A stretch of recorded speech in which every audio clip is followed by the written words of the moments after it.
Good evening, everyone. I am Aditi Sajjan, and I lead the public engagement function at the Biodiversity Collaborative.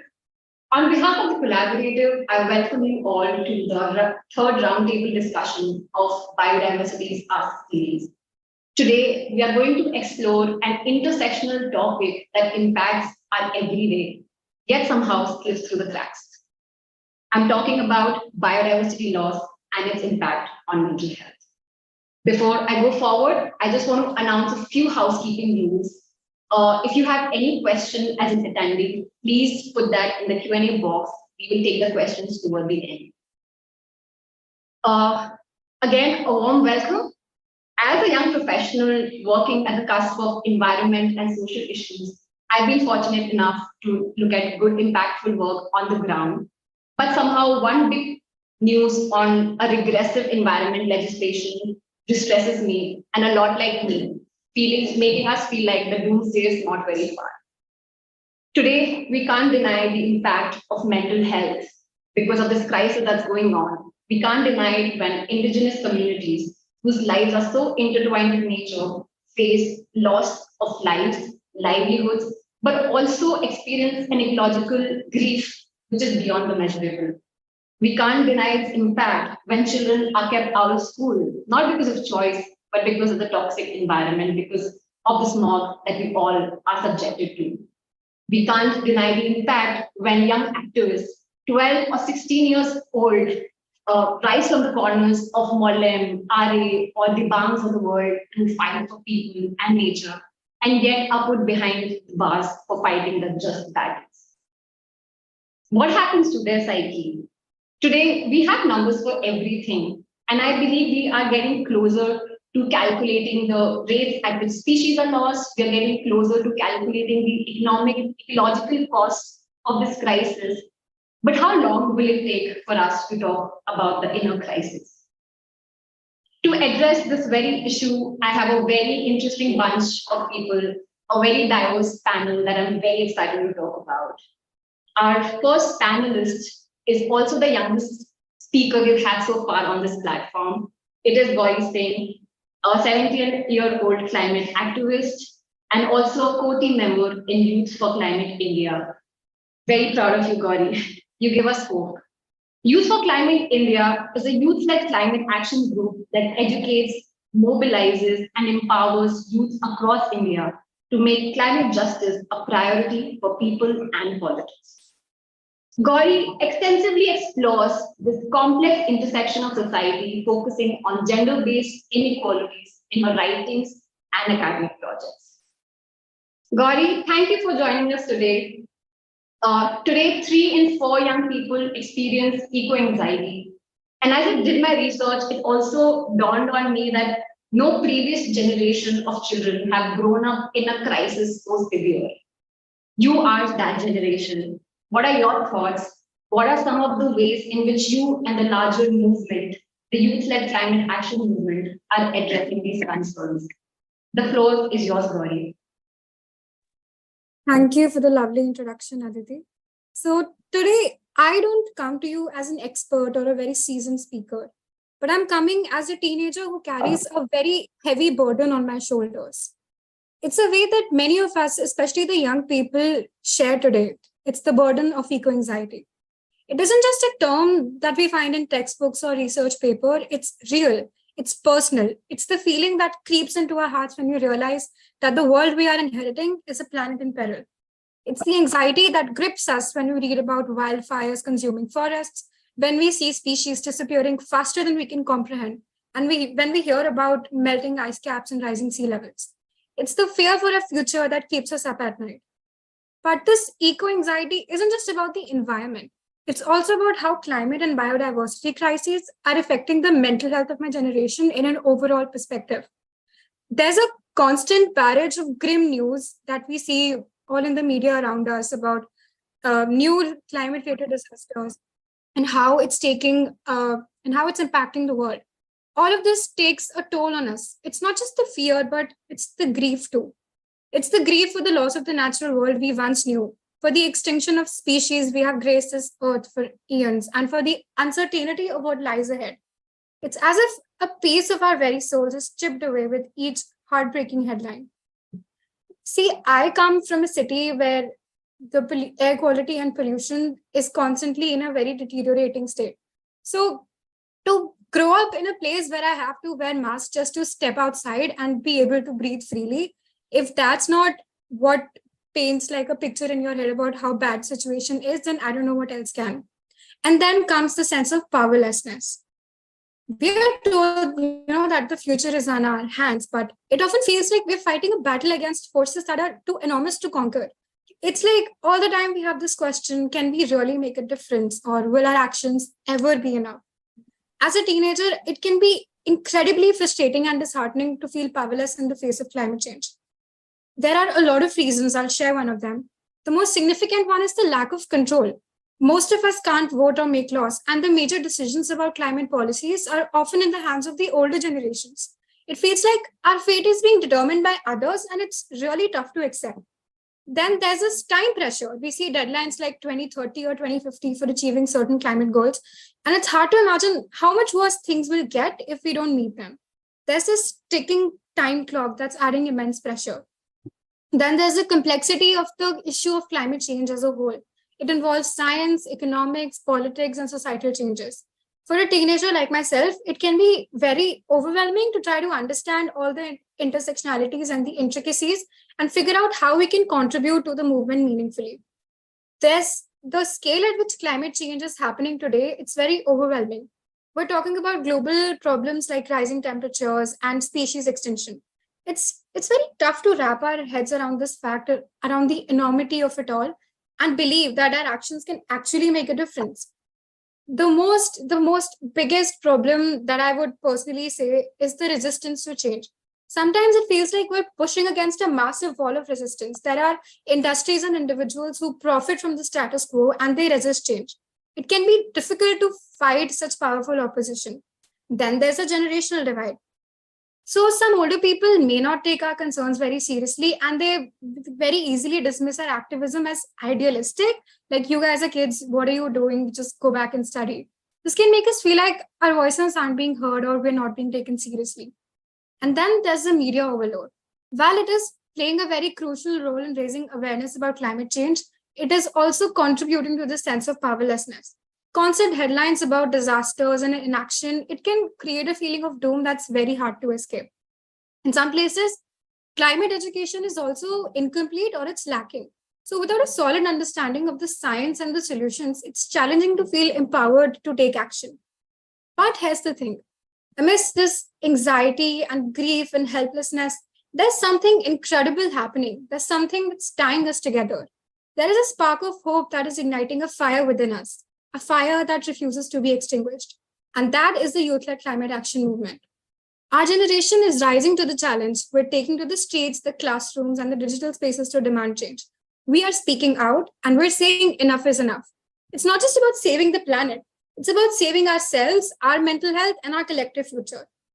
The youth-led climate action movement is addressing our concerns in extremely powerful ways.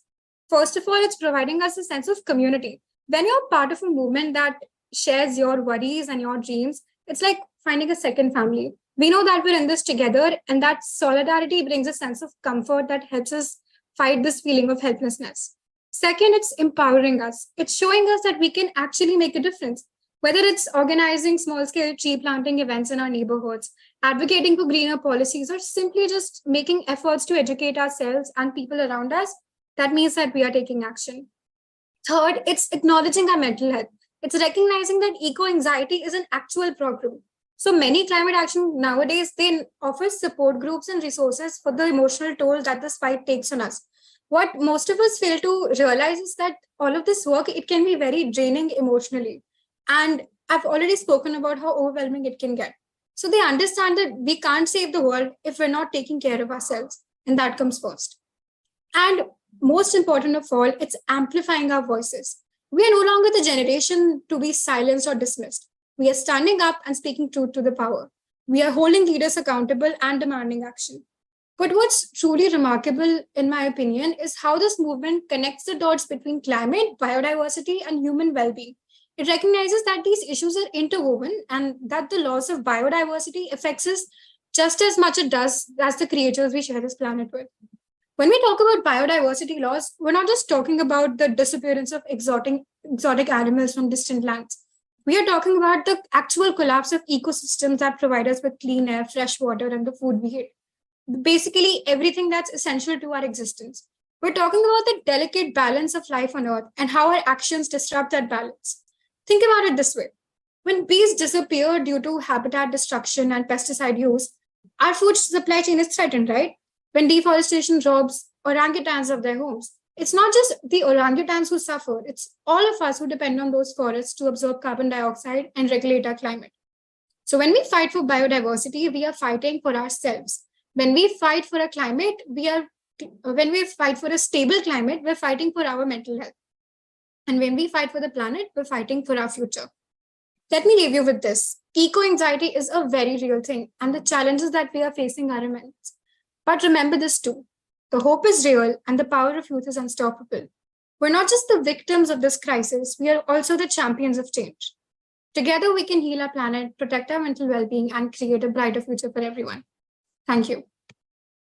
Thank you, Gauri. That was really powerful. And thank you for starting on such a hard-hitting note. I mean, I have a very complex emotion right now. As much as I'm distressed about the crisis, it also gives me hope, hearing the future generation about you. And also, you brought home the point that young voices are equally important or even more important, right? Because the stakes are too high for you. So more power to you and your friends for really fighting out the battles which a lot of the other generations are not so equipped for.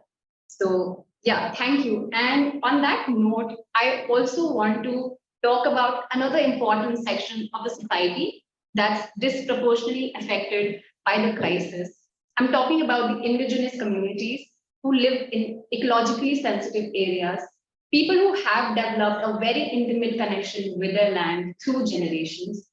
And while they may not have a mainstream vocabulary to express the so-called complex emotion, it doesn't mean they're not experiencing it. It doesn't mean they're not talking about it. On that note, I invite our next speaker, Pavitra Vasudevan. A little about Pavitra. Pavitra is a psychotherapist and a community mental health practitioner. She has worked with Adivasi communities in the Nilgiris to address mental health and well-being.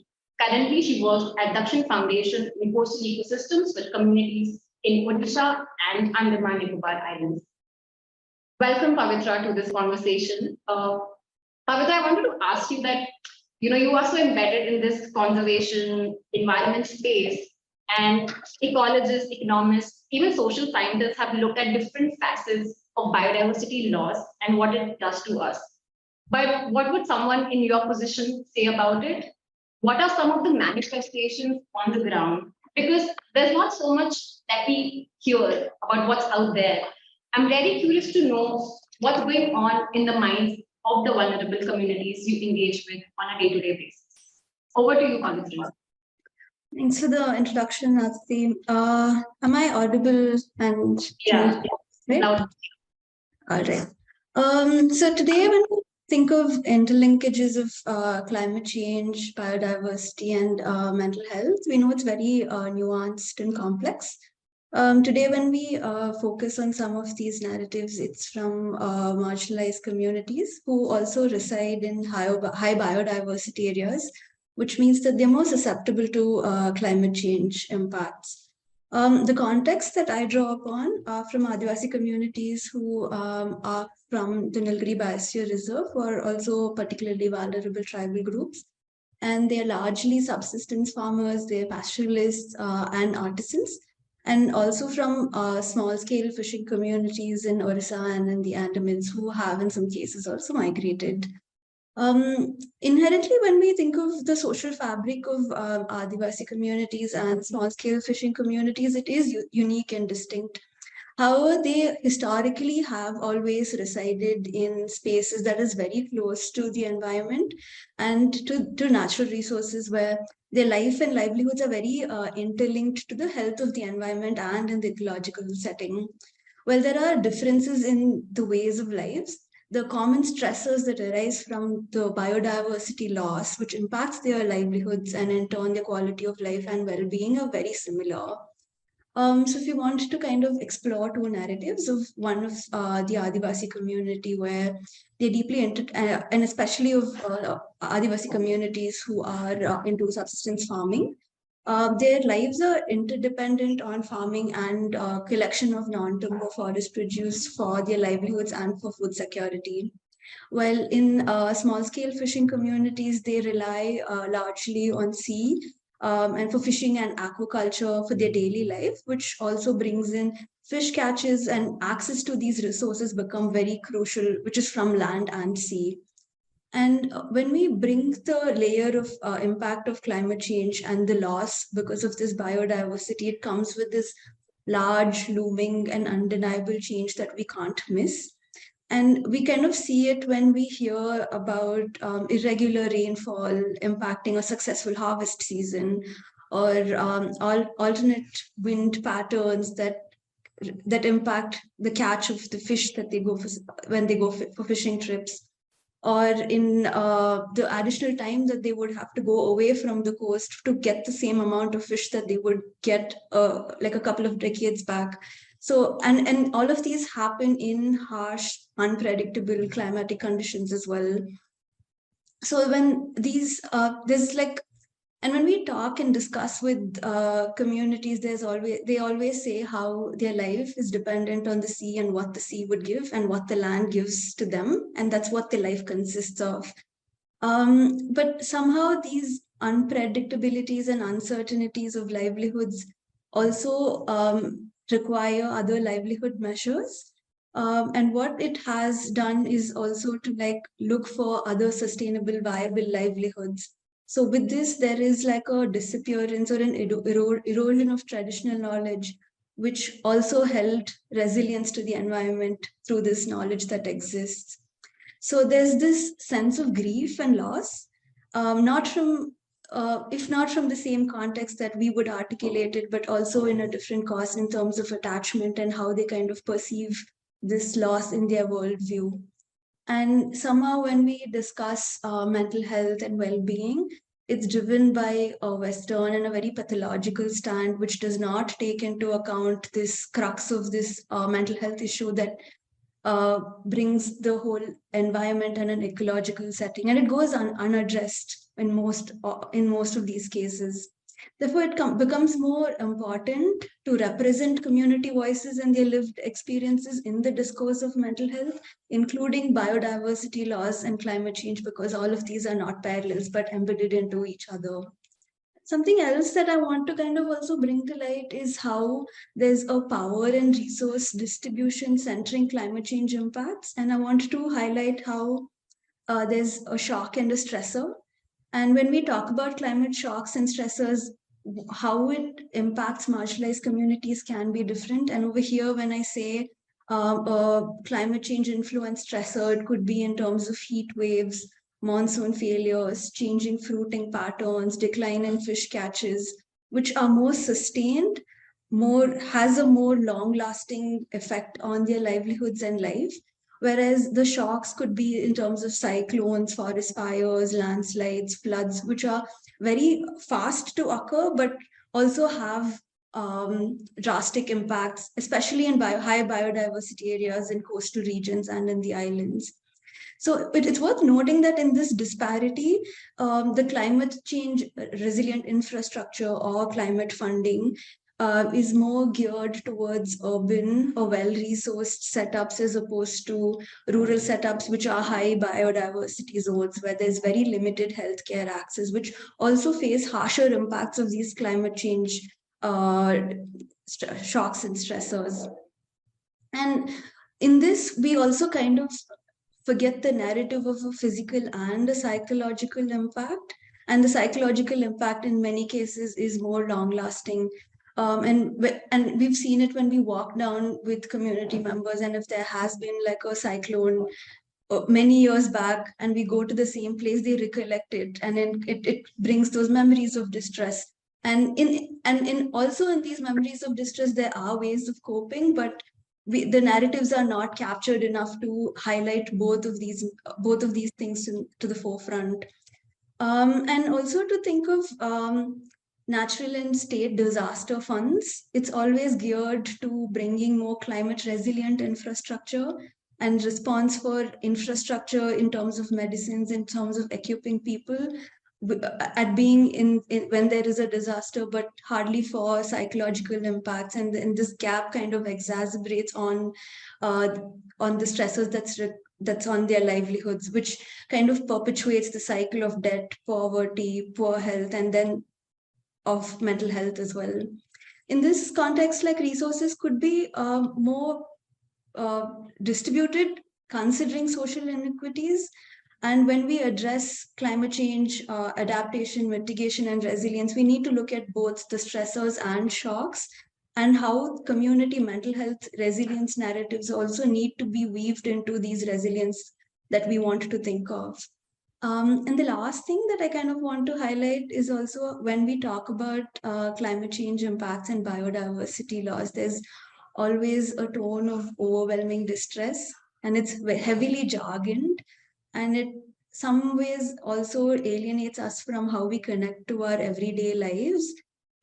There's a rush to want to change, and Gauri was also talking about this, how there's an urgency to act, which is very essential.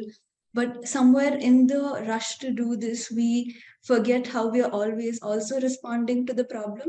It could be in most communities, it could be us, all of us are responding to the problem, and it requires the visibilizing the problem to say that how we're responding to the problem to also be in the forefront. And in this also to have traditional and ecological knowledge, which is sometimes more geared and nuanced to alerting about impacts. And it also brings communities coping in solidarity together in the knowledge. And some ways that we can see that today is in terms of fish catches, or where you could go and fish, or in harvest protocols. So even if there is an erosion of this knowledge, how do we kind of visibilize this narrative when we're talking about adaptability of biodiversity loss? And this could be in ways of building a sort of a toolkit with communities, equipping youth, a psychological toolkit to prepare for all of these shocks and stressors, which fosters connection, somewhere like a mycelial network of support that's not just in one geographical location, but in many places. So yeah, like climate change can be something that amplifies threats and magnifies issues, especially of biodiversity health. The invisible thread that connects human lives to action, response, and thriving is mental health. So when we represent these narratives, I think it requires a connected narrative, and especially to bring to the forefront communities who face these inequities at the margins, and also to focus on breaking these disruptive cycles that are very continual in process. Yeah, I second you there, and thank you for putting it so in such a well put manner, and also sort of taking us through a virtual tour from these terrestrial ecosystems of Nilgiris to the coastal ecosystem of the communities in Odisha and Andamans. And I really like the point where you say that we need to center marginalized voices in this evolving discourse of mental health and biodiversity loss, because as standalone topics, these topics have a lot of traction, but it's really the intersection that we are really missing. So I think this conversation that way is also a starter to really double click on the gap that we are facing and what people should really look at. And also for bringing home the point that, communities are already disadvantaged, and there are different axes of discrimination which really perpetuates their marginality. And it's very interesting to hear work of community health practitioners, because a lot of times we individualize mental health problems, right? So what about people who live together, who share ecosystems together, like, the livelihoods are sort of weaved together. So when people face loss at a community level, how do one make sense and deal with it? So more power to you for your work that you've been doing with these communities. Now I want to move on to our next speaker. So far, we've been talking about the destruction nature has caused and how it's been hurting us, right? But I also feel we need to look at the other side, as in how nature can heal us as it has for generations. On that note, I invite our next speaker, who is a practitioner of nature-based therapy for trauma healing. We have Tanya Ginwala, who is a psychologist and an adventure and nature-based therapist. She's passionate about intersectionality between adventure, nature, disability, and mental health. She's also the Indian representative in the International Adventure Therapy Committee. Welcome, Tanya. You're doing really cool work, and we all want to be a part of it because it really resonates with us. Because there's a growing body of evidence which says that urban city folks are increasingly becoming disconnected from nature, right? We read it almost every day. So from your experience, could you shed light on the extent of this disconnection and tell us how nurturing this connection with nature can help us deal with this crisis better? Over to you, Tanya. Thanks, Aditi. So as a nature-based therapist, I do believe that the rupture and disconnect from the natural world deeply impacts and is intertwined with our biopsychosocial well-being and the health of our planet. And there's definitely a mental health emergency within this climate crisis. So intersectional conversations like this one are really the need of the hour, and they fuel me with hope. So I really want to thank each one of you for being here. It's incredibly challenging to talk about an issue as complex and multi-layered as this one in under 10 minutes, but I'm going to give it a shot, and I'm going to try to focus more on solutions and how we can respond collectively and individually.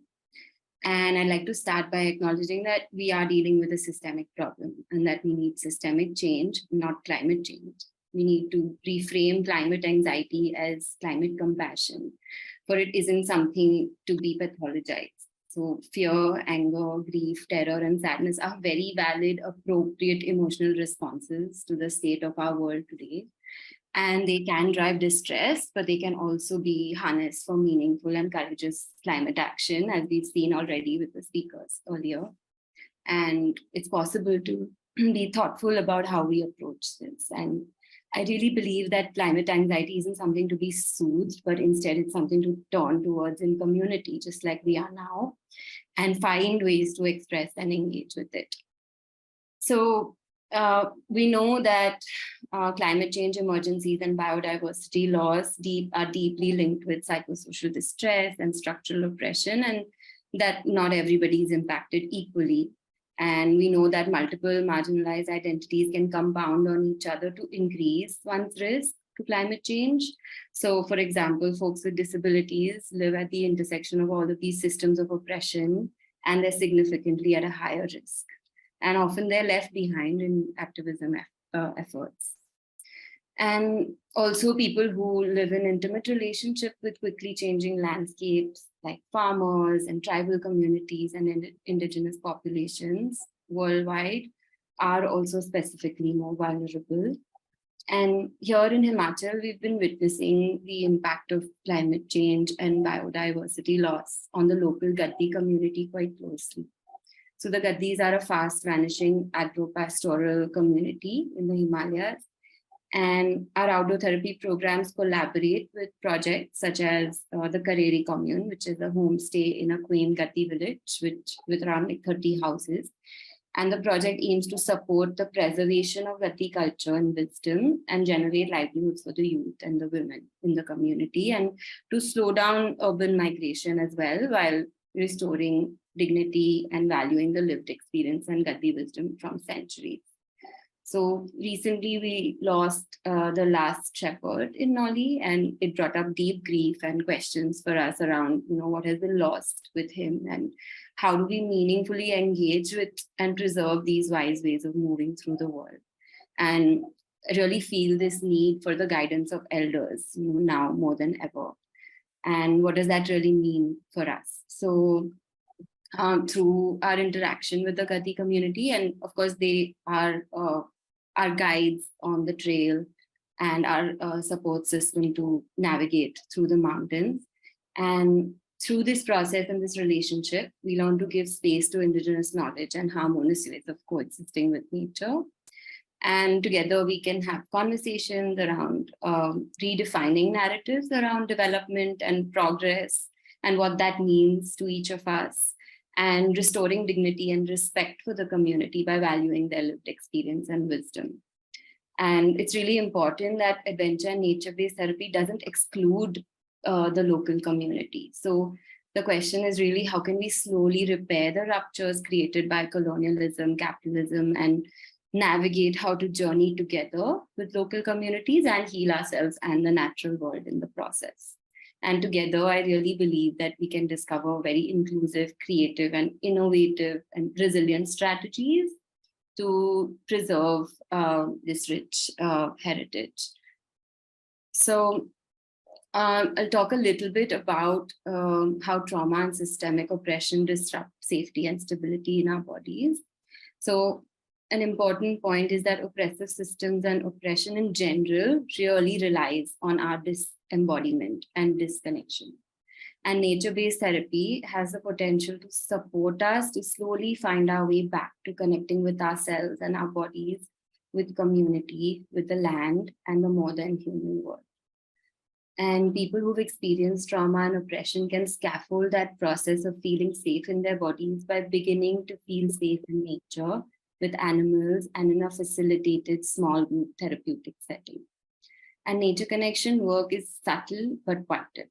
And we know that there's like a critical interrelationship between nature connection and nature conservation. So it's really clear that we protect and care for what we feel connected to. So conservation work really needs to begin with nature connection work. And if we do nature connection work as practitioners, we also have the responsibility to do grief work, because when we facilitate that connection, there's bound to be grief that comes up. And so that's something that's also important. And basically, I think we need spaces to be in right relationship with the land and sit with the pressures of climate change in community. And we need to create inclusive spaces for the most marginalized communities and folks who've experienced trauma, who experience physical, social, emotional safety out in nature. And this is the need of the hour. And adventure and nature-based therapy also has the potential to facilitate lasting change and create a very contrasting somatic experience to the unease and urgency that we're usually feeling on a daily basis. And here I think it's really vital to mention the psychological toll on frontline workers like climate activists, journalists, conservationists, and policymakers, and also people like us who are showing up to these conversations. So again, just to ask, like, how can we support our nervous systems to be resilient in the face of the climate crisis? I learned from a peer somatic coach and body worker, Selen Nurgen, that often when we're jumping into action or in the flow of urgency, we start to replicate the very systems that we want to push against. We end up being pushed and pulled and prodded and show up exhausted, hopeless, and too overwhelmed to take any kind of sustainable action. And if we really want to move towards liberation and justice and a true transition, we need to be practicing it in ourselves. We need to feel what it's like to already have that world. And thinkers and revolutionaries such as Audre Lorde talk about rehearsing the worlds that we want to see. So how can we go towards something and build it if we don't know what it feels like? This microactivism, as well as understanding our felt senses and cultivating that connection, ripples out in the world. It ripples into our communities. And it ripples out into people who come in contact with us, because we read each other's bodies and we're innately wired to connect and co-regulate with each other.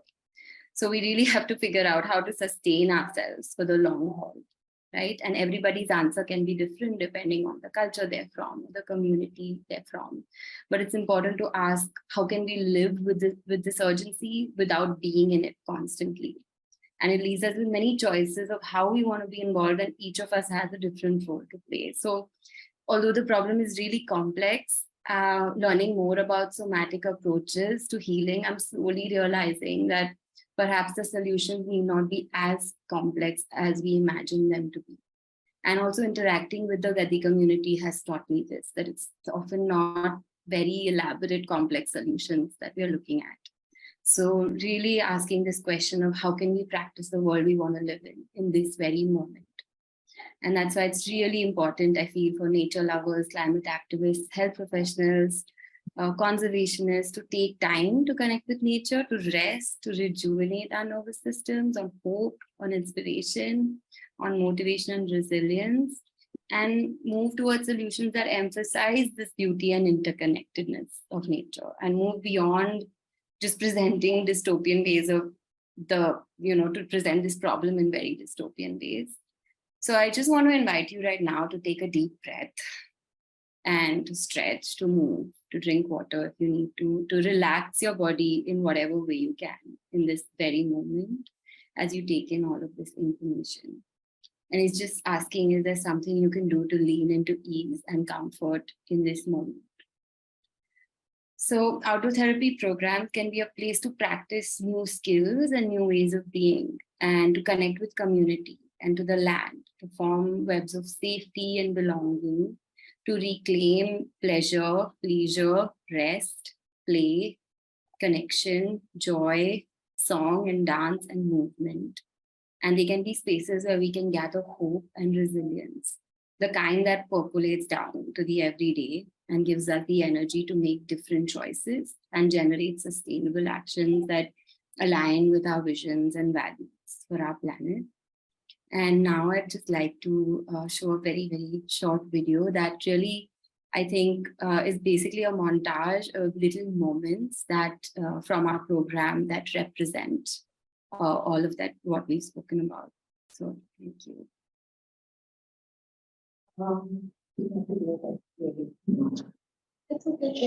Okay, we're sharing the screen, so Tanya has a video to share with all of us.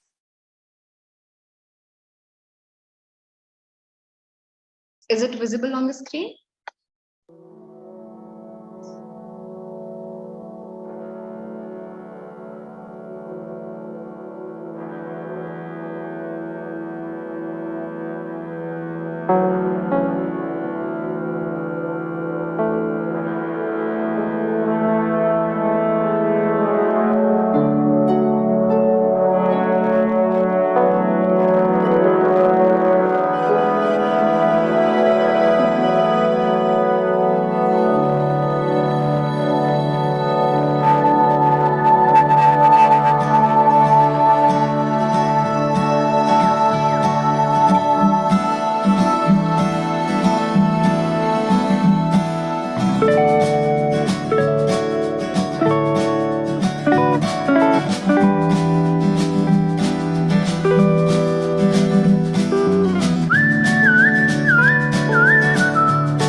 Thank you so much, Tanya. Thank you for giving us a portal to what your world looks like on a day-to-day basis. And I think you really made an important point. I think we all know it innately, but we lose ourselves in nature, but we also find ourselves, right? I mean, and also how nature really heals us, and it's really nature-based therapy is a thing to sort of work with trauma healing. So thank you for bringing home that point. Since we're a little short on time, I have to quickly move to Raj. Today we deal with a spectrum of emotions ranging from anger, helplessness, and anxiety induced by the state of our environment today. What also strikes me is this, in this situation, how can therapists, like mental health practitioners, be more equipped to deal with such complex emotions which rarely emerge from structural problems? And what about the affordability part of it, right? Because we all are aware of the mental health financial struggles that a lot of people have to face. Is there financial support available for mental health interventions, particularly for the most vulnerable? To unpack some of these questions, I invite Raj Mariwala. A very brief bio. Raj is the director for Mariwala Health Initiative, a funding organization working on equitable mental health access. They're also the editor for The Reframe, a journal series uncovering the intersection of mental health and climate justice, which is one of a kind in India. So you guys should really check it out. Raj, the floor is yours. Thanks. I must say that I may not look directly into the camera because I live with a mental health condition. And so I'll just put that out there. But also, I think many people who have spoken before me have said a lot of important things. So I'll try not to repeat.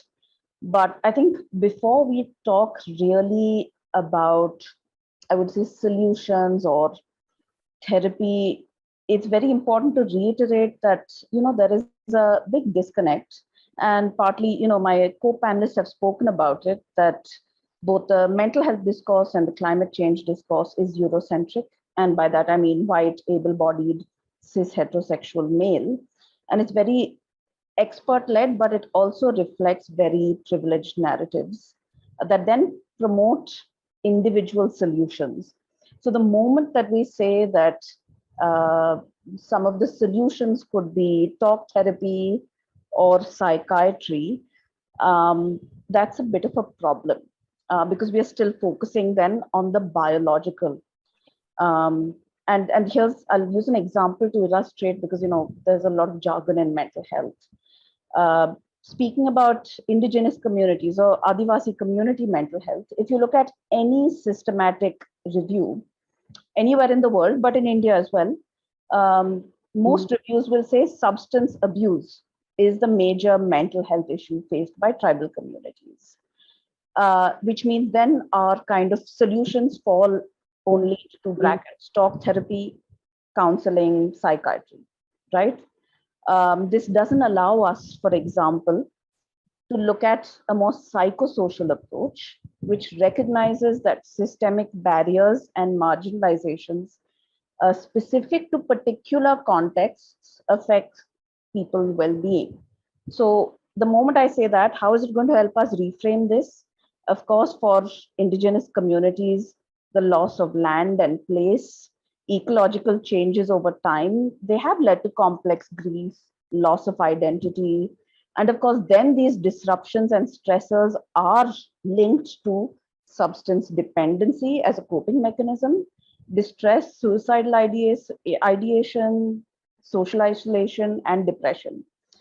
So it's very important to actually step back a little bit and see that first, our role as those who are part of mental health structures is not to further marginalize indigenous communities. And I'm speaking specific to this example, but I also want to make a point that this is possibly the reason why that biodiversity and health, be it overall health, physical health, or mental health, is sidelined in climate change conversations. It's why we don't recognize that indigenous people care for approximately 80% of the Earth's biodiversity, despite inhabiting a rapidly shrinking 22% of the Earth's surface, right? So first, for mental health, I think we really need to critically engage with and question some of these structures and look at how to do this psychosocially, look at how to do psychosocial justice.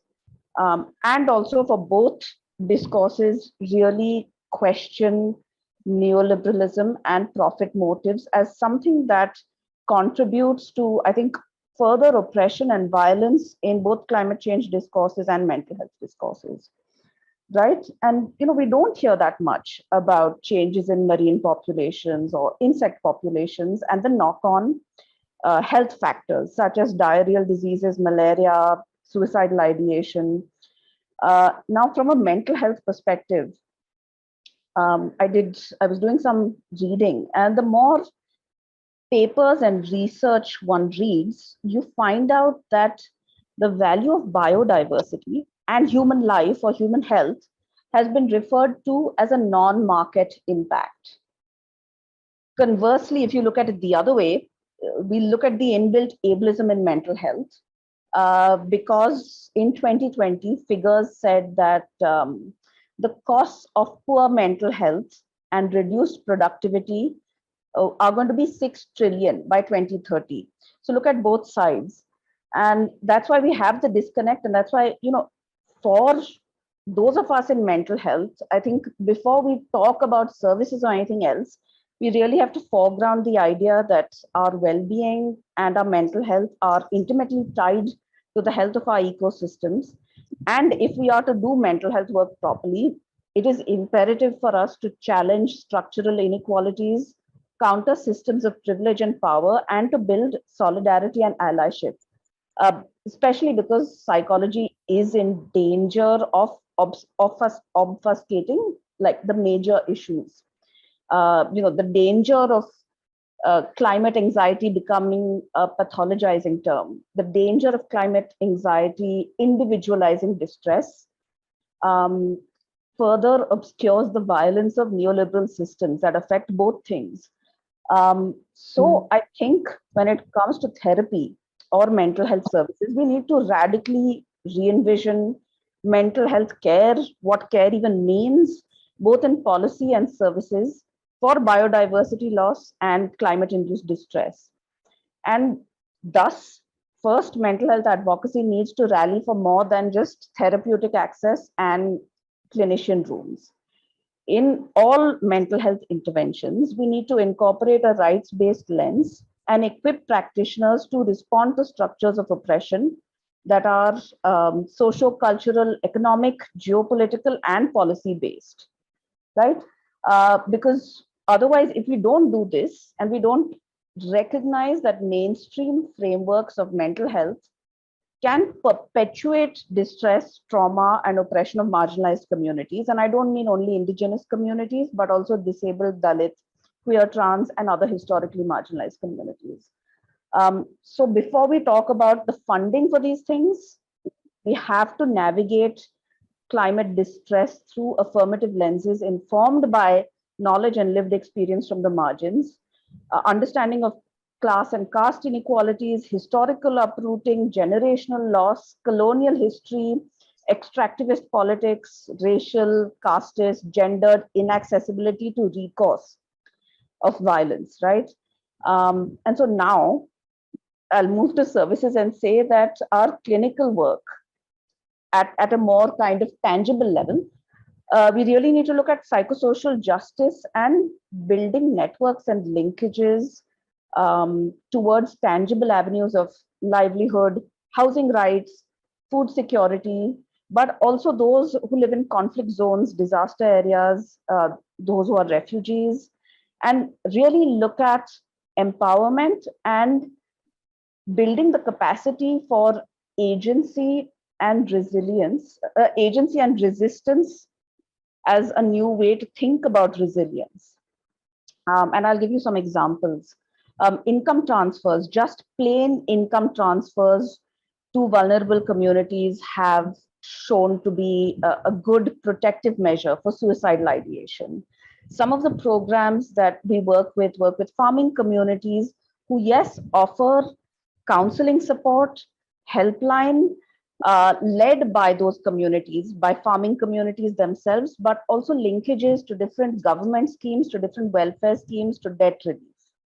Similarly, so for fishing communities, I think one of my co-panelists spoke about primary kind of, communities engaged in primary resource sectors. And it's very important to look at social development alongside whatever psychological support and care one is providing, unless we work together intersectorally, intersectionally, and provide linkages to livelihood, education, working with youth and women's groups, looking after physical health needs as well, we will not actually be, I think, doing justice to this and continue to reinforce those same hegemonic dynamics. Because in the end, for mental health, when it comes to biodiversity loss, whatever support we have, and there is funding for this, but I would say two other funders who may or may not be in the room, I'm being positive here that some may be in the room. The funding, when it comes to this particular intersection, must go, instead of perpetuating extractive dynamics, hegemonic systems, and neoliberal systems, whatever funding, whatever services must be connected to community struggles and feed into any sort of processes and resistance that contests all of these powers. So I think I'll end there. I'm not sure how much time I have left. If I have time, I'll talk more. We don't, but we Okay, don't. that's fine. No, that's you fine. might I'm want good. to respond to a question that our attendees have sent in. So that's also one way to keep the conversation going. Cool. Thank you so much. I'm really at a loss right now because I feel like you have in some ways also synthesized the whole conversation so well. I mean, you helped us really zoom out a bit and really piece everything together and really called out the elephant in the room. And I really agree with you how, as the discourse evolves, we need to take certain radical departures, right, from the business as usual and not really pathologize, individualize problems that are so systemic, right? And it more so happens for the most marginalized communities, right, to sort of individualize them, while we really need the social support, as you really pointed to. So thank you, Raj. That was really hard hitting. So now I want to really open the floor for the panelists to sort of respond to each other in case they want to double click on anything that they feel like we kind of missed out on. So we could have a minute for that, and then we could take questions from the audience. So any panelist wants to sort of comment. Raj, this is the window if you want to add something, or Pavitra, Tanya, Gauri.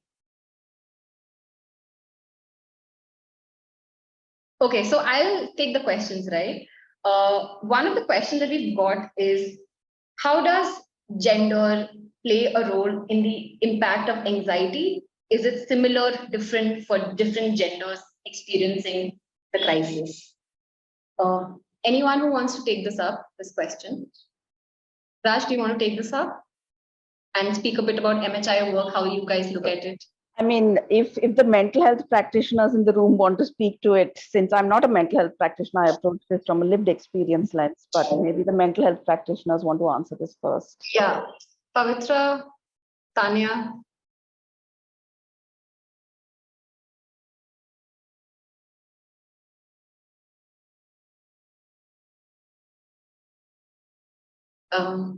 Tanya, would you like to respond to that question? Yeah, I can give it a go. So again, I have maybe what I'm sharing doesn't come from like the research, but just from interaction with people across genders. And I definitely think that the queer community is impacted differently. The impact is different across genders in different ways. Like I think even when we look at the Gaddi community, and men and women are impacted maybe differently based on the roles they play and their involvement and relationship with nature in that sense. But based on my programs and interactions with people, I think everyone is impacted by eco-anxiety. I don't think in that sense it's very different, but yeah, I'd love to hear from Pavitra as well if she'd like to add. Yeah, and maybe Pavitra, there's another question which sort of goes up in your alley. So it says, what are the ways of building resilience among communities who are facing biodiversity loss from a mental health point of view? So you would want to maybe expand on what you spoke towards the end of your commentary. Sure. Maybe I'll go for the second question first and then. Yeah, sure. When we talk about resilience, it's usually looked at something that we look at from the outside to the inside. But resilience is something that's very inherent, but we've given it like such a large umbrella term where we kind of want to pick and identify. But I think what we would want to do when we discuss resilience in communities is to like really like ask these questions to community members to see what are some of the factors that give hope, aspirations, and like kind of ground them. So I don't think I can represent a community narrative of a marginalized person. But I guess it's in this discourse of where we would want to ask this question from and what we are trying to visibilize through these questions. So that's a roundabout way of saying that I wouldn't have a direct answer to that question, but I think the question is directed to asking the community members themselves to be like, how does social support networks enhance your everyday living? What would you want to be different? What are your hopes for your future? And what grounds you and roots you in these practices every day? Yeah, thanks for your response. There's one question pointed towards Gauri. Are there any support action groups to deal with these issues specifically? Maybe not exclusively, could be a mix of external activism as well as mutual support. How would you like to respond to that question, Gauri? So I'll start off by saying about how anxiety in general, not just eco-anxiety, but anxiety in general is treated towards in the Indian context. Like there's not much discourse over all of the mental health conditions that different people go through. Like not just anxiety in particular, but just the conversation of mental health in general. It's still very, it's not at the level that it should be. And when it comes to eco-anxiety specifically, people treat it like it's something that's just made up. And like I've had personal experiences with people that say that, you cannot actually say that eco-anxiety is an actual thing. There are people who actually really struggle with anxiety and you're comparing your experiences with them. So that just does not add up. It's like, it's an unethical thing to do. So when you receive that kind of discourse over issues like eco-anxiety, it sort of really dims down your hope for things and also trivializes what you're going through. The only support that I have personally received is from climate action groups, Youth for Climate India, which I'm a part of.